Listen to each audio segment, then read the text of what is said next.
Item ಯಾವುದೇ ಇರಲಿ try ಮಾಡಿ ಆಚಿ ಚಿಕನ್ ಮಸಾಲಾ. ಆಚಿ ಚಿಕನ್ ಮಸಾಲಾ. ಬೆಂಗಳೂರು ಪೊಲೀಸರಿಂದ ಅತಿ ದೊಡ್ಡ ಡ್ರಗ್ಸ್ ಬೇಟೆ ಇದು. ರೈಲ್ನಲ್ಲಿ ಬಂತು 34 ಕೋಟಿ ಮೌಲ್ಯದ ಮಾದಕ ವಸ್ತು. ದೆಹಲಿಯಿಂದ ಬೆಂಗಳೂರಿಗೆ ಡ್ರಗ್ಸ್ ತಂದಂತ ಆರೋಪಿಗಳು ಈಗ ಅಂಧರಾಗಿದ್ದಾರೆ.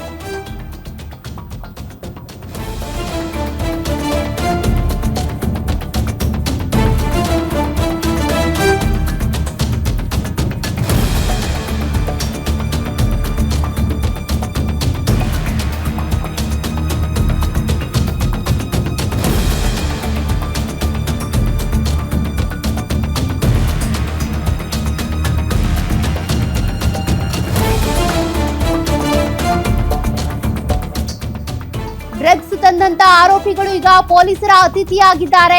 8 ಜನರನ್ನ ಬಂಧಿಸಿ 34 ಕೋಟಿ ರೂಪಾಯಿ ಮೌಲ್ಯದ ಡ್ರಗ್ಸ್ ವಶಕ್ಕೆ ಪಡೆದಿದ್ದಾರೆ ಪೊಲೀಸರು.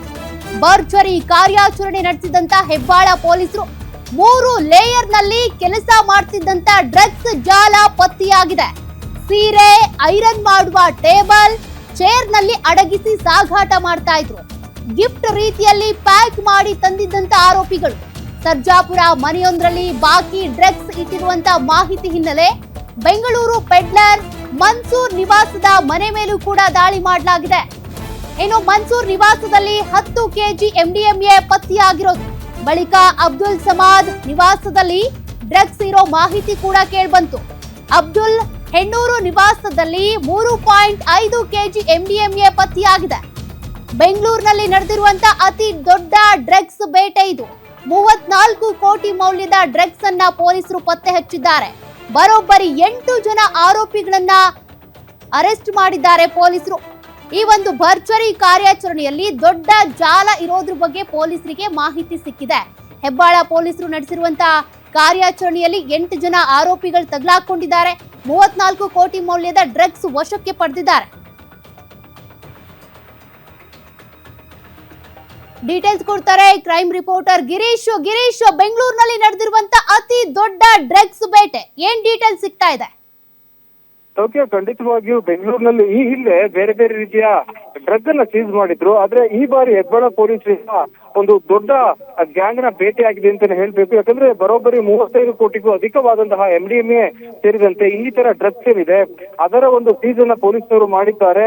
ಅಂದ್ರೆ ಇವರು ಮೋಡಸ್ ಆಪರೇಂಡ್ ಯಾವ ತರ ಅಂತ ಅಂದ್ರೆ ಬೇರೆ ಬೇರೆ ರಾಜ್ಯಗಳಿಂದ ಟ್ರೈನ್ ಮೂಲಕ ಇವರು ಅಂದ್ರೆ ಐರನ್ ಬಾಕ್ಸ್ ಆಗಿರ್ಬೋದು ಇನ್ನಿತರ ಬಟ್ಟೆ ಬಾಕ್ಸ್ ಸೇರಿದಂತೆ ಸಾಕಷ್ಟು ಬಾಕ್ಸ್ಗಳಲ್ಲಿ MDMA ಗೊತ್ತಾಗದ ರೀತಿಯಲ್ಲಿ ರೈಲ್ವೆ ಸ್ಟೇಷನ್ಗಳಿಗೆ ತಂದು ಅಲ್ಲಿಂದ ಡೆಲಿವರಿಯನ್ನ ಪಡ್ಕೊಂಡು ನಂತರದಲ್ಲಿ ಕಸ್ಟಮರ್ಸ್ ಅಥವಾ ಕನ್ಸ್ಯೂಮರ್ಸ್ ಯಾರಿರ್ತಾರೆ ಅವರಿಗೆ ಇವರು ಮಾರ್ತಾ ಇದ್ರು ಎನ್ನುವ ಆರೋಪ ಕೂಡ ಕೇಳಿ ಬರ್ತಾ ಇದೆ. ಇದೇ ಒಂದು ಪ್ರಕರಣವನ್ನ ಬೆನ್ನತ್ತಿರುವ ಹೆಬ್ಬಾಳ ಪೊಲೀಸರು ಸುಮಾರು 8ಕ್ಕೂ ಅಧಿಕ ಆರೋಪಿಗಳನ್ನು ಸದ್ಯ ವಶಕ್ಕೆ ಪಡೆದಿದ್ದಾರೆ. ಅಂದ್ರೆ ಗಮನಿಸುವ ಅಂಶವೇನು ಅಂತಂದ್ರೆ ಸುಮಾರು 16 ಜನಕ್ಕೂ ಅಧಿಕವಾದಂತಹ ಆರೋಪಿಗಳು ಈ ಲಿಸ್ಟ್ ನಲ್ಲಿ ಇದ್ದಾರಂತೆ.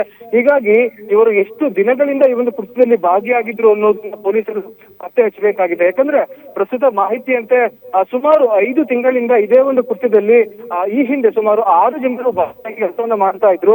ಅವರ ಸಂಖ್ಯೆ ದಿನೇ ದಿನೇ ಏರುತ್ತಾ ಸುಮಾರು 18 ಜನ ಆರೋಪಿಗಳಿಗೆ ಬಂದು ನಿಂತಿದೆ. ಅಂದ್ರೆ ಕರ್ನಾಟಕದಲ್ಲಿ ಸುಮಾರು 18 ಜನ ಪೊಲೀಸರಿಗೆ ಸಿಕ್ಕಿದ್ದಾರೆ ಅಂತ ಅಂದ್ರೆ ಖಂಡಿತವಾಗಿ ಬೇರೆ ಬೇರೆ ರಾಜ್ಯಗಳಲ್ಲಿ ಇವರ ಚೈನ್ ಲಿಂಕ್ ಅಥವಾ ಚೈನ್ ವ್ಯವಸ್ಥೆ ಹೇಗಿದೆ ಅನ್ನೋದನ್ನ ಪೊಲೀಸರು ಬೆರೆಸಬೇಕಾಗಿದೆ. ಹೀಗಾಗಿ ಪೊಲೀಸರು ಶೀಘ್ರದಲ್ಲೇ ಬೇರೆ ರಾಜ್ಯಕ್ಕೂ ಕೂಡ ಹೋಗಿ ಅಲ್ಲಿನ ಪೊಲೀಸರಿಗೂ ಕೂಡ ಒಂದು ಅರ್ಜಿಯನ್ನ ಕೊಟ್ಟು ಅಲ್ಲಿಯೂ ಕೂಡ ಆರೋಪಿಗಳ ತಲಾಶ್ ಮಾಡುವ ಎಲ್ಲ ಸಾಧ್ಯತೆ ಇದೆ. ಸೌಖ್ಯ. Okay, thank you Girish ಡೀಟೇಲ್ಸ್ಗೆ.